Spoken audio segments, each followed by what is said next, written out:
இவங்க தொடர்ச்சியா பேசுறாங்க. ஒரே ஒரு கேள்வி தான் நான் கேட்கிறேன். அது என்ன அழுத்தம்? ஏன் இதே வகையான அழுத்தத்த குடுத்து நீட் தேர்வு உன்னால ரத்து பண்ண முடியல? நீ அப்ப ஆட்சியில இருந்த இபிஎஸ் அவர்களுக்கு தான் அழுத்தம் குடுத்தோம் ஏன் அப்படின்றீங்களா? அது அந்த அழுத்தத்த மோடி குடுக்க முடியலையாமாவா? இல்ல நாங்க அண்ணா திராவிட முன்னேற்றக் கழக ஆட்சியில தவறுகள் நடந்ததாகல இவங்க சுட்டிக்காட்டிட்டே இருக்காங்களே, ஏதோ ஒண்ணு சொல்றாங்கல்ல. அதுக்கெல்லாம் நீ சரியா அழுத்தம் குடுக்கலையா? அழுத்தம் குடுக்கிற போது கொஞ்சம் குறைவான அழுத்தத்த குடுத்துட்டீங்களோ? எவ்வளவு பெரிய மோசடித்தனமான பேச்சு இது. ஒரு அழுத்தம் குடுக்கறதுன்னு என்னன்னு நான் உங்களுக்கு சொல்றேன். 10 வயசு புள்ள இங்க அண்ணா நகர்ல 10 வயசு பெண் குழந்தைய பாலியல் வன்புணர்வு பண்ணான் ஒரு அயோக்கியன். இப்ப இந்த பிரச்சனையில அந்த குழந்தையினுடைய பெற்றோர்கள் புகார் கொடுக்க போறாங்க. புகார் கொடுக்க போன பெற்றோரை அடிக்கிறது போலீஸ். அந்த அண்ணா நகர் இருக்கிற போலீஸ் ஸ்டேஷன்ல அடிக்கிறாங்க.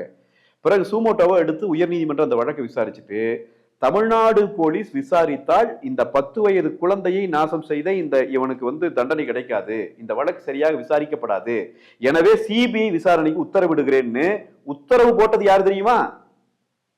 அழுத்தமும் கிடையாது, ஒன்றும் கிடையாது. உத்தரவே போட்டது உயர்நீதிமன்றம். அதுதான் உண்மையான அழுத்தம்.